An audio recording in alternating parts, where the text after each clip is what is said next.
The Bihar election is behind us, and what have we got? More of the same.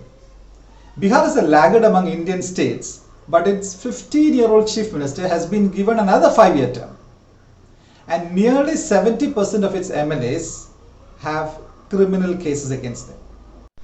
Are India's voters stuck with rotten choices?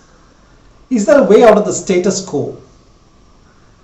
Are there alternatives to established political parties? Geometric View takes a look at the numerous people's movements that are challenging established political parties.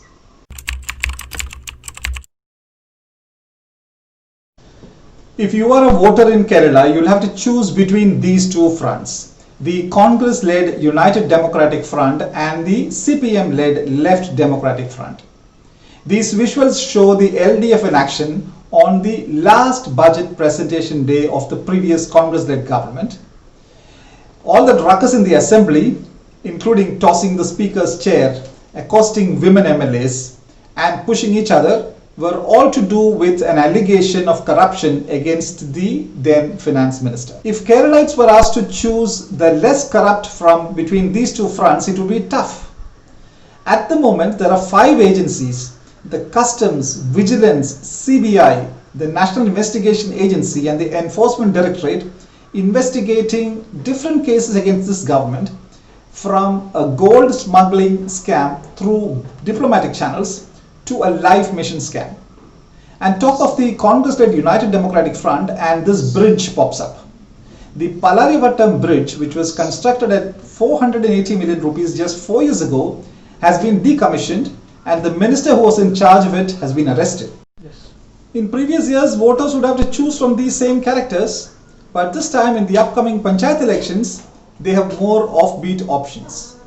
The trailblazer for all these movements was the 2020 Kizhakkambalam, a charity organization that took on all political parties in the 2015 local body polls and won 17 of the 19 seats in Kizhakkambalam.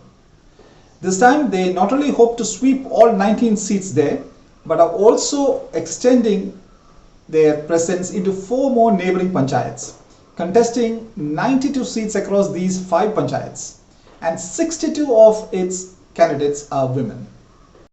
Taking a cue from 2020 Kizhakkambalam, a number of people's startups have come up to challenge established political parties.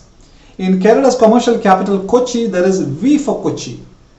Nipun Cherian, Chief Coordinator of V for Kochi, feels it's high time for direct democracy. Why does V for Kochi think that traditional political parties are redundant?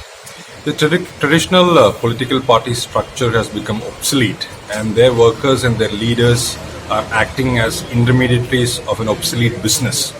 They look at politics as a mode of business to loot public wealth and take commissions by transferring use of public wealth to vested interests. And they have more or less made the governance system inefficient and corrupt. And also, they are not able to adapt to the modern society's transparency systems. Not too far from Kochi, at Chellanam, there is the Chellanam 2020. Local residents feel that politicians have for long ignored their demand for some protection from sea erosion. So they have formed their own little party called Chellanam 2020 and hope to contest the election, win it, and make a protective sea wall themselves. Further south in Kollam district, there is the 2025 contesting in the Poruvali Gram Panchayat. M. Suresh, secretary of the 2025, feels that political parties have not been able to bring any noticeable change in all these years. At Udayanapuram, there is the Team 20. In Tripunithara, there is the V for Tripunithara. In Palakad's Vadagarapadi, there is the Right Bank Canal movement. And in the state capital Thiruvananthapuram, there is the Thiruvananthapuram Vikasana Munnani. Thiruvananthapuram Vikasana Munnani will take up all the issues regarding development of Trivandrum. And our focus will be bringing investments into Trivandrum as a destination. With our initial start is with the privatization of operations of the Trivandrum airport. With this privatization and connectivity increases, we are quite sure that more investments are likely to come into Trivandrum, and it is going to give a momentum to the job market.